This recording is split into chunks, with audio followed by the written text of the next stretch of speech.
আমরা কি কখনো ভেবে দেখেছি এই পৃথিবীতে কত মানুষ স্বপ্ন দেখে? কেউ ভাবে বড় ব্যবসায়ী হবে, কেউ ভাবে একদিন অনেক টাকা পয়সা থাকবে, কেউ চায় নাম, ফেম, সম্মান, আর কেউ স্বপ্ন দেখে সুন্দর একটা জীবন।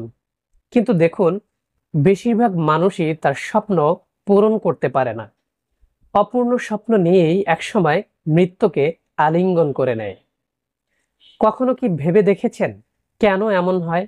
আমরা এত পরিকল্পনা করি, এত দৌড়াই, কিন্তু এক মুহূর্তে মৃত্যু এসে সব কিছুকে থামিয়ে দিয়ে যায়।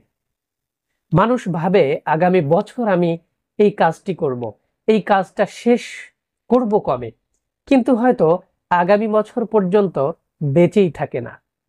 এ ব্যাপারে আল্লাহ তাআলা কোরআনে বলেছেন, কুল্লু নাফসিন যায়িকাতুল মাউত, প্রত্যেক প্রাণীকেই মৃত্যুর স্বাদ গ্রহণ করতে হবে। এটাই বাস্তবতা।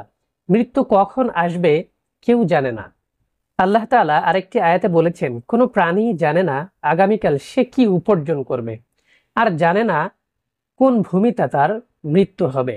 অর্থাৎ আমরা জানি না কাল কি ঘটবে, আর জানি না মৃত্যুর দিন কখন এবং কোথায় কিভাবে আসবে। তাহলে প্রশ্ন হলো, আমরা কেন দুনিয়ায় এত স্বপ্ন নিয়ে বেঁচে আছি?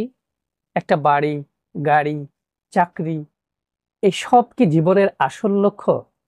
যে মৃত্যু একদিন সবকিছু কেড়ে নিবে, তার জন্য আমরা কি প্রস্তুতি নিচ্ছি? রাসূলুল্লাহ সাল্লাল্লাহু আলাইহি সাল্লাম বলেছেন, সবচেয়ে বুদ্ধিমান সেই ব্যক্তি যে নিজের নফসকে নিয়ন্ত্রণ করে এবং মৃত্যুর পরের জীবনের জন্য কাজ করে। অর্থাৎ বুদ্ধিমান মানুষ সে নয় যে দুনিয়ার স্বপ্নে হারিয়ে যায়, বরং সে যে আখেরাতের জন্য প্রস্তুতি নেয়। প্রিয় ভাই, দুনিয়ার স্বপ্ন পূরণ না হলেও কোনো দুঃখ নেই, কিন্তু আখেরাতের স্বপ্ন হারালে আমাদের সব কিছুই শেষ।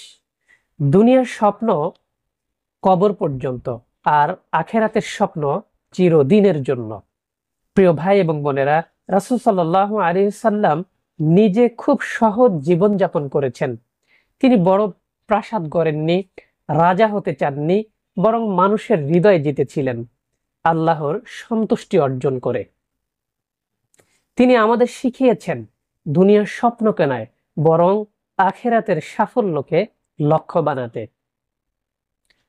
চলুন একবার নিজের কাছে প্রশ্ন করি, আমি যে দৌড়চ্ছি সেটার শেষ কোথায়? আমি যে স্বপ্ন দেখছি সেটা কবরের পরেও কি টিকবে?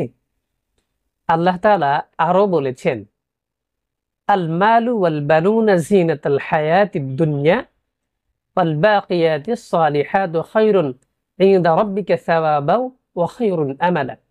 সম্পদ ও সন্তান দুনিয়ার শোভা, কিন্তু স্থায়ী নেক আমলই তোমার রবের কাছে উত্তম পুরস্কার ও উত্তম আশার বিষয়।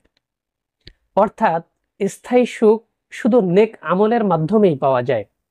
যে স্বপ্ন আখেরাতের জন্য, সেটাই আসল স্বপ্ন।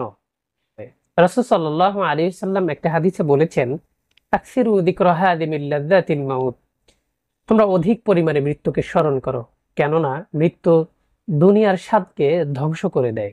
শেষ কথা হলো, এই পৃথিবীতে সব স্বপ্ন অপূর্ণ থেকেই যাবে, কারণ দুনিয়া পূর্ণতার জায়গা নয়, পূর্ণতা শুধু জান্নাতে। তাই এমন স্বপ্ন দেখো, এমন স্বপ্ন দেখেন যা কবরেও হাসাবে, যা কিয়ামতের দিন আমাদের মুখ উজ্জ্বল করবে ইনশাআল্লাহ। প্রিয় ভাই এবং বোনেরা, দুনিয়ার স্বপ্নের পিছনে দৌড়াও, কিন্তু কখনো আখেরাতের পথ ভুলে যেও না।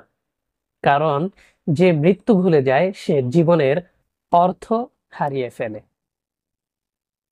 অপূর্ণ স্বপ্ন নয়, পূর্ণতা চান আল্লাহর সন্তুষ্টিতে।